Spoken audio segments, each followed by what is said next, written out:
খিচুড়ি, বিরিয়ানি অথবা সাদা ভাত যেকোনো কিছুর সাথেই কিন্তু এই আচারটা একেবারে জমে যায়। তো কাঁচা আমের এই আচার সাথে কিন্তু মসলার রেসিপি শেয়ার করব। আসসালামু আলাইকুম, সবাই কেমন আছেন? তো এখানে আমি 1.5 কেজি পরিমাণ আম নিয়েছি, তার থেকে একটু কমই হবে কাঁচা আম। তারপরে খুব ভালো মতো ছুলে কিন্তু এখন লম্বা, লম্বা করে কেটে নিচ্ছি। তো আপনারা চাইলে কিন্তু একটু ছোট করেও কেটে নিতে পারেন। তো এখন আমি খুব ভালো মতো আমগুলো ধুয়ে নিব। আর যেদিনই এই আচারটা বানাই আরকি, সেদিন একটু বেশি করে বানাতে হয়, কারণ বাসার সবার অনেক পছন্দ। তো যাই হোক, এখন আমি এখানে 1.5 কাপ পরিমাণ চিনি দিয়ে দিলাম, কারণ টকটা একটু বেশিই ছিল আমে। তো যাই হোক, এরপরে সিরকা বা ভিনেগার দিয়ে দিলাম, দিয়ে 1 ঘন্টার জন্য রেস্টে রেখে দিলাম। এই ফাঁকে কিন্তু আমি আচারের মশলাটা বানিয়ে নিব। তো এখানে আমি কয়েকটা শুকনা মরিচ দিয়েছি, তারপরে একটু মৌরি দিয়েছি 1 চামচের মতো। এরপরে তেজপাতা দিয়েছি 2টা, তারপরে 2 চা চামচ পরিমাণ সাদা সরিষা দিয়ে দিয়েছি। এখন দিয়ে নিচ্ছি প্রায় 3 চা চামচ পরিমাণ পাঁচফোড়ন। তারপর খুব ভালো মতো কিন্তু এগুলা ভেজে নিব। তো যখন ভাজবেন একটু সময় নিয়ে ভাজবেন আরকি। যখনই দেখবেন এগুলো ফুটতে শুরু করবে, তখন নামিয়ে নিতে হবে। তো যাই হোক, আমি এখন নামিয়ে নিচ্ছি। নিয়ে তারপরে কিন্তু এগুলা একটা বড় পাত্রে রেখে ঠান্ডা হতে রেখে দিয়েছিলাম।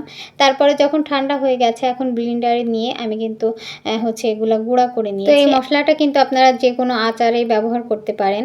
তো যাই হোক, আমি এখন কড়াইয়ের ভিতরে মশলাগুলো দিয়ে তারপরে 2 চা চামচ পরিমাণ হলুদ আর 2 চা চামচ পরিমাণ মরিচের গুঁড়া দিয়েছি। তারপরে সামান্য একটু বিট লবণ আর স্বাদ মতো লবণ দিয়ে এখন সরিষার তেল দিয়ে খুব ভালো মতো কিন্তু আমি এটা গরম করে নিয়েছি।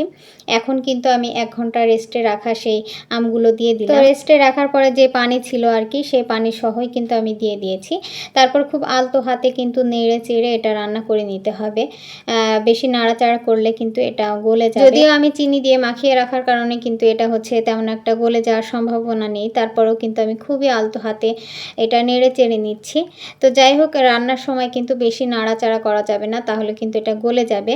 আর এই আচারটা কিন্তু একটু আস্ত আস্ত থাকলেই ভালো লাগে খেতে। তো আচারটা রান্না করতে আমার প্রায় 15 মিনিট মতো সময় লেগেছে। তো যাই হোক, এখন ঠান্ডা হয়ে যাওয়ার পরে কিন্তু আমি একটা কাচের জারে এটা পুড়ে নিচ্ছি। কাচের জারে যে কোনো আচার রাখলে কিন্তু বেশ অনেক দিন ভালো থাকে।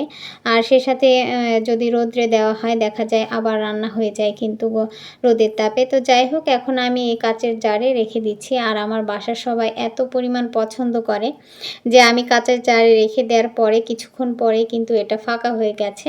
আবারও যখন আম কিনে আনবে আর কি, তখন আবার বানাতে হবে। তো যাই হোক, বাচ্চা কাচ্চা নিয়ে যখনই সময় পাই আর কি, ছোটোখাটো যে কোনো রেসিপি ট্রাই করি, যদি ভালো হয় তখন আপনাদের সাথে শেয়ার করি। তো যাই হোক, সবাই ভালো থাকবেন, সুস্থ থাকবেন। আজকের ভিডিওটি এ পর্যন্তই ছিল। আসসালামু আলাইকুম।